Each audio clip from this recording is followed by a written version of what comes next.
What's going on, ladies and gentlemen? Welcome back to a new video, guys. Today we're here with the E90. We're gonna be doing an oil change, some basic maintenance things, swapping out the battery, giving it a nice car wash, seeing how this thing looks, and hopefully being able to drive it down the block because I still really haven't driven it. I've only driven it onto the driveway and onto into the garage. So that's pretty much all I've been able to drive it. It has a small battery, and I bought a new battery to replace the old battery because it dies and it's not the right size anyway. So we're gonna go ahead and swap that out, and then we're also going to be doing an oil change on this thing so that we know for a fact that it's running properly. So let's go ahead and start on all that, guys. Alrighty, guys, so in the back battery compartment, let me go ahead pull this thing out real quick. Now if you guys can see that it's a small battery, so it's supposed to be filling up more of the space, and it just isn't. So we're gonna go ahead and replace it real quick. Let me go ahead and get my tools, and let's swap this thing out.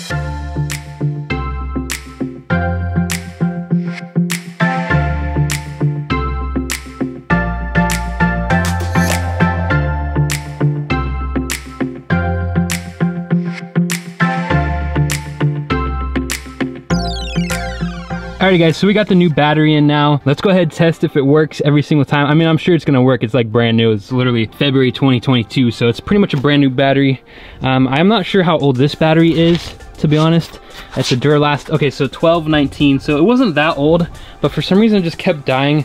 So we're not gonna worry about this battery. Maybe I'll put it on a charge, see if it charges up. For now, let's go ahead, turn on the car. Hopefully it turns on real quick. All right, so the car definitely has power. Now it doesn't struggle like it used to before, so that's good.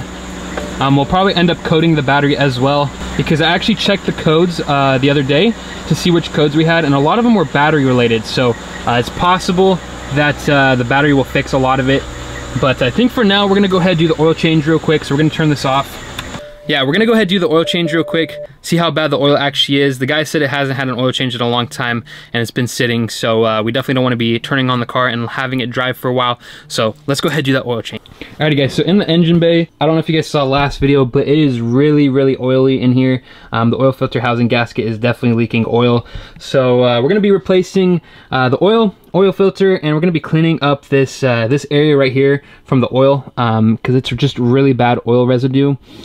Might take this thing off, see what else is going on, maybe get some more visibility, but it's pretty oily. So hoping that the SULEV warranty will cover the valve cover gasket. I know for a fact I'm gonna probably have to replace the oil filter housing gasket, or maybe have Erlon do it, pay Erlon to do it or something like that. But yeah, guys, so let's go ahead and get started on the oil change, and I'm probably gonna clean this thing first. So let me go ahead and do that.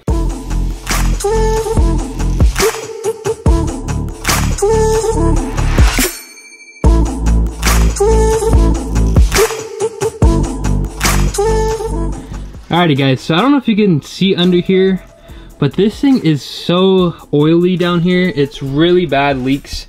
I'm gonna try to get as best footage as I can, but it is leaking. Even right here, you can see the oil. It's pretty bad oil leaks. I'm assuming it's coming mostly from valve cover gasket, but also it's possible that the oil pan gasket is very leaky. Might have to get that replaced because this thing is leaking oil like no other. So let's go ahead, do this oil change real quick. But in the meantime, you guys can see how bad this oil is. Man, look how bad. Wow. Okay, let's do this oil change.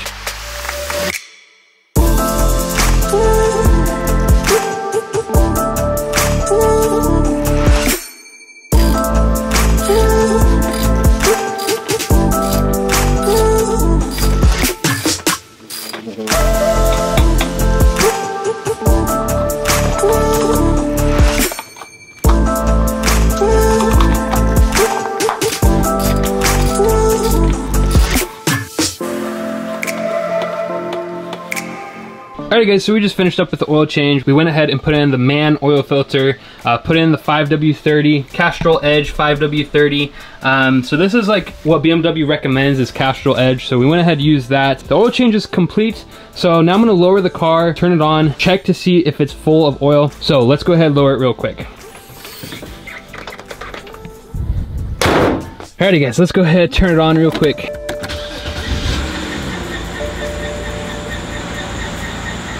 Alrighty, guys, so while it is measuring the oil, I don't know if you guys can hear it, but it's like squealing really bad. So pretty sure the belt needs to be changed, and luckily I ordered a replacement belt, so just waiting for that to come in the mail. We're gonna do that once we replace the coolant hose and the serpentine belts.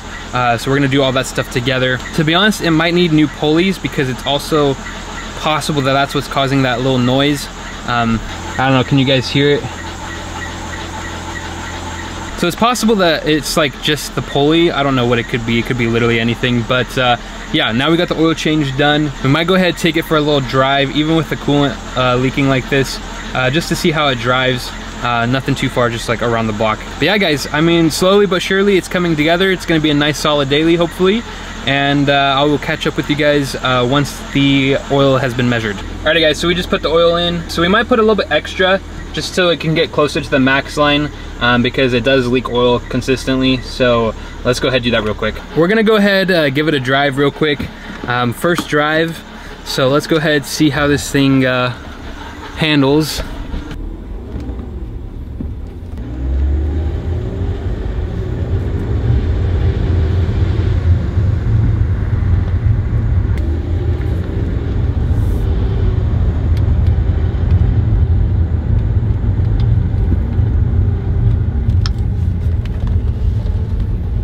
I mean, it drives.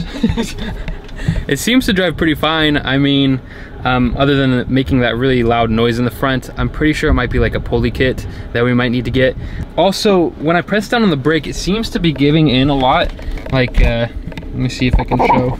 So I can push down super far before it like starts feeling like it's brake. So maybe it needs some more brake fluid. I don't know. Let me know what you guys think about that, because it goes down like almost all the way.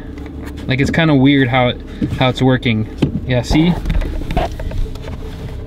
Normally you press it like this and it's good, but I have to press like all the way down for it to brake. So maybe it just needs some brake fluid, I don't know. But for the meantime, oil level is good. I might go ahead and clear the codes, see what happens. So let me do that real quick. Alrighty guys, so we got the Carly adapter plugged in.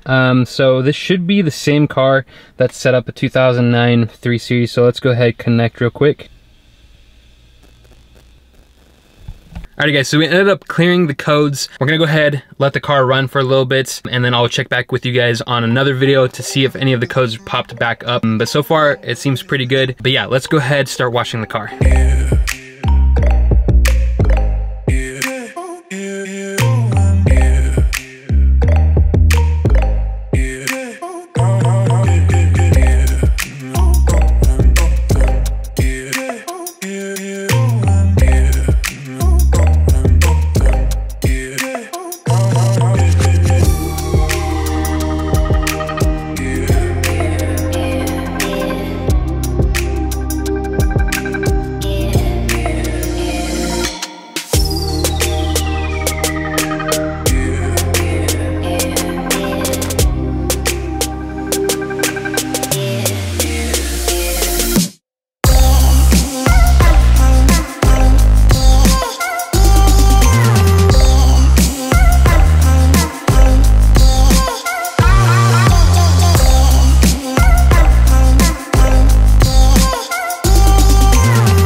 Alrighty guys, so we just finished cleaning the car. Hopefully you guys saw that B-roll. The car is looking a lot better now. Paint is still pretty bad condition, so we might end up having to wrap this thing or completely repaint it. Really just depends on how I'm feeling. I don't know what exactly I'm gonna do just yet, but I might end up wrapping it. This is probably gonna be the end of the video. I don't have any other parts to install today, so they're still coming in the mail. Anyway, if you guys enjoyed this video in any way, make sure to go ahead and give it a like down below. Make sure to go ahead and subscribe while you guys are at it. Remember to check me out on Instagram. I'll go ahead and throw up my Instagram. But yeah guys, this car is slowly but surely coming together. We're gonna make it look and run really nice. It's just a matter of time. Just like the 335, we got big updates coming for the 335, so stay tuned for that guys. With With that being said, remember, stay safe, stay happy, and stay in that project car. I will catch you guys later.